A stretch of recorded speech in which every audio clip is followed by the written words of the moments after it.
नमस्कार, मैं श्यामगिरी। आप देख रहे हैं टीएफडी इंडिया न्यूज 24। टीएफडी इंडिया न्यूज 24 में आप सभी दर्शकों का स्वागत है।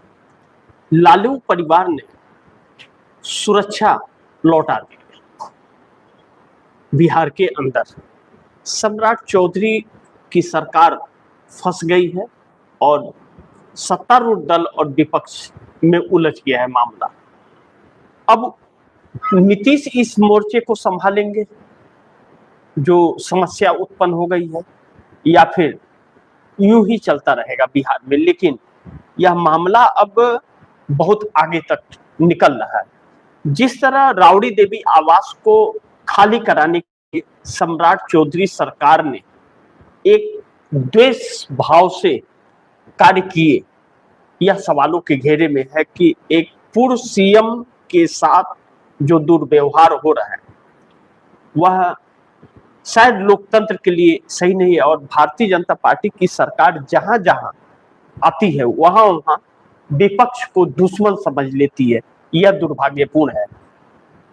और यह सब कुछ जो चल रहा है और जिन परिस्थितियों में चल रहा है, यह शुभ संकेत तो आने वाले वक्त के लिए नहीं दे रहा है। यह एक द्वेष वाली भाषा और व्यवहार जो है, फिर विपक्ष की सरकार आएगी तो आज जो सत्ता में होगा कल विपक्ष में होगा, उसके साथ यही होगा। तो अगर होना है तो सबके साथ होना चाहिए यह चीज। तो फिर भारतीय जनता पार्टी के पुराने पुराने नेता बड़े बड़े बंगले लेकर के क्यों बैठे हुए हैं? वह तो कुछ भी नहीं है। मैं लाल कृष्ण आडवाणी की अगर बात करूं तो उनके भी नाम से एक बंगला दिल्ली में, बहुत बड़ा बंगला उनको दिया गया है, जबकि वह रहते ही नहीं है। क्यों दिया गया? और भी भाजपा के बड़े बड़े नेता हैं।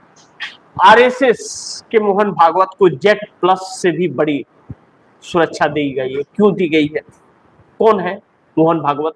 इस देश का क्या है? वह कुछ है क्या? किसी संवैधानिक पद पर है? उसको इतनी बड़ी सुरक्षा दी गई है। तो सवाल बहुत उठेंगे। इस बीच राउडी देवी के आवास को लेकर के सम्राट चौधरी सरकार ने जो नीतियां अपनाई वह शुभ संकेत नहीं दे रही है। ऐसे में राउडी देवी और लालू प्रसाद यादव ने अपनी सुरक्षा वापस कर दी सरकार को। क्योंकि यह बहुत दिलचस्प है, क्योंकि सम्राट चौधरी सरकार ने उनकी सुरक्षा को कम कर दिया, और कम ही नहीं बहुत कम कर दिया। अब ऐसे जैसे एक आम व्यक्ति समझ करके ऐसे दो चार सुरक्षा दे दिए गए, जिसको लेकर के नाराजगी फैली और राउडी देवी और लालू प्रसाद यादव की तरफ से उस सुरक्षा को, उस सरकार को वापस कर दिया गया। ऐसे में तेजस्वी यादव ने भी सुरक्षा वापस कर दी।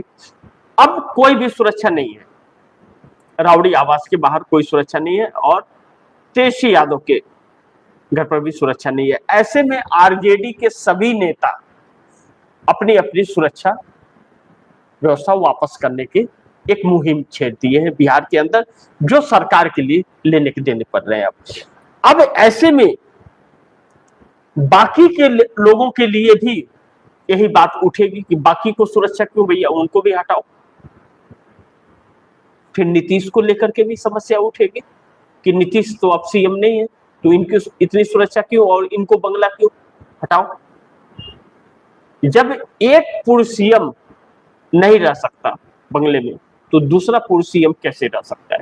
क्योंकि उसका समर्थन सत्ता दल के साथ में है।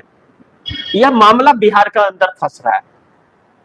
सम्राट चौधरी सरकार अपने मर्जी से नहीं चल रही है, इसमें कोई शक नहीं है।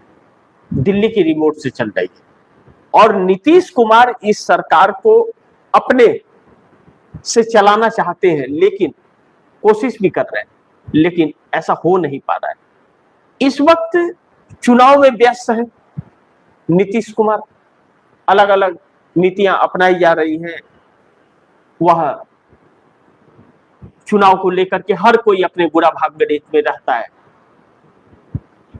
व्यस्त रहता है, बात समझ में आती है, इसमें कोई शक नहीं है। लेकिन शक यह तब हो जाता है जब जानबूझकर विपक्ष के नेता को संकट में डाल दिया जाता है, खतरे में डाल दिया जाता है, तब सवाल गंभीर उठता है। लीडर ऑफ अपोजिशन के रोल में तेजस्वी यादव है बिहार के अंदर लीडर ऑफ अपोजिशन, मतलब कैबिनेट रैंक की सुरक्षा, और विधानसभा के अंदर दफ्तर भी मिलता है उनको। जैसे पार्लियामेंट के अंदर Rahul Gandhi leader of opposition है, तो वह देश के लीडर ऑफ अपोजिशन है, राज्य के नहीं। कैबिनेट रैंक, प्रधानमंत्री के बाद उन्हीं का नंबर आता है। लेकिन सुरक्षा मामले में विपक्ष को कोई सुरक्षा नहीं, जबकि गांधी परिवार हमेशा संकट में रहा है। अब ऐसे में सुरक्षा वापस किया गया, इस पर अब सम्राट सरकार के हाथ पांव फूलने लगे हैं और इन्हें अब समझ नहीं आ रहा कि अब क्या करें और क्या ना करें। ऐसे में बिहार के अंदर माहौल जो है वह इस सरकार के पक्ष में तो अब नहीं नजर आ रहा है, क्योंकि लगातार घटनाएं जिस तरह से घट रही हैं बिहार के अंदर, और अब विपक्ष जो आक्रामक, एक नई समस्या यह उत्पन्न हो गई सुरक्षा को लेकर के। गृह मंत्रालय सम्राट चौधरी के पास है, सम्राट चौधरी सब कर रहे हैं, लेकिन इसमें साजिश की बू आती है। साजिश की बू आती है कि एक परिवार को जानबूझ करके खतरे में डाला जा रहा है, समस्या में उलझाया जा रहा है, संकट में डाला जा रहा है कि वह उसका वर्चस्व खत्म हो, उसको पप्पू बना दो, कुछ समझो ही मत। यह जो भावना है यह बिहार को और गड्ढे में डाल रही है। अब आरजेडी के नेताओं ने गेट पर, जहां पर सिक्योरिटी बैठती थी वहां पर गेट पर नेता बैठने लगे, कहे कि हम खुद सुरक्षा करेंगे। अब यह एक राबड़ी देवी और लालू प्रसाद यादव के साथ ही समस्या थोड़ी रहेगी, इनके साथ भी सत्ता किसी की जागीर नहीं है। और हर कोई जानता है जिस दिन मोदी की सत्ता गई, जिस दिन मोदी की उल्टी गिनती शुरू हुई, उस दिन हर राज्यों में एनडीए गठबंधन का हो या बीजेपी का हो, हर राज्य की उल्टी गिनती शुरू हो जाएगी, किसी का धतूरापन काम नहीं आएगा। सब जानते हैं, पूरा देश जानता है कि एनडीए गठबंधन की सरकार कैसे आ रही है और बीजेपी की सरकार कैसे आ रही है। अभी बैलेट पेपर से चुनाव हो जाए, यह सब तरस जाएंगे एक एक वोट को अपनी जमानत बचाने के लिए। जमानत तक यह नहीं बचा पाएंगे, चेहरा चमकाना तो दूर की बात। ऐसे में बिहार में राबड़ी लालू यादव बंगले को लेकर के बड़ा विवाद जिस तरह से है, अब यह चर्चा का विषय बन गया है और सरकार के पास इसका समाधान नहीं है और सरकार इस समाधान को चाहती भी नहीं है। सम्राट सरकार समाधान भी नहीं चाहती है, वह किसी भी कीमत पर बंगला खाली कराना है, उसको बंगला खाली करना पड़ेगा, उसका कहना यह है। अब राबड़ी देवी ने, लालू यादव परिवार ने खाली करने से इनकार कर दिया है, तेजस्वी यादव ने भी मना कर दिया, तेज प्रताप यादव ने भी मना कर दिया कि आप प्रशासन भेज के खाली करा दो, आप प्रशासन भेज के खाली करा दो।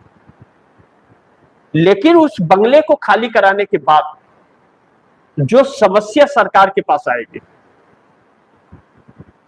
उसे क्या यह सरकार झेल पाएगी? सम्राट चौधरी की, उसे झेल पाना इस सरकार के लिए बहुत संकट भरा होगा। अब दो चीजें हैं, आरजेडी के सभी नेता सुरक्षा सरकार को वापस करने की तैयारी में लगे हैं, सम्राट चौधरी सरकार के हाथ पांव फूल गए।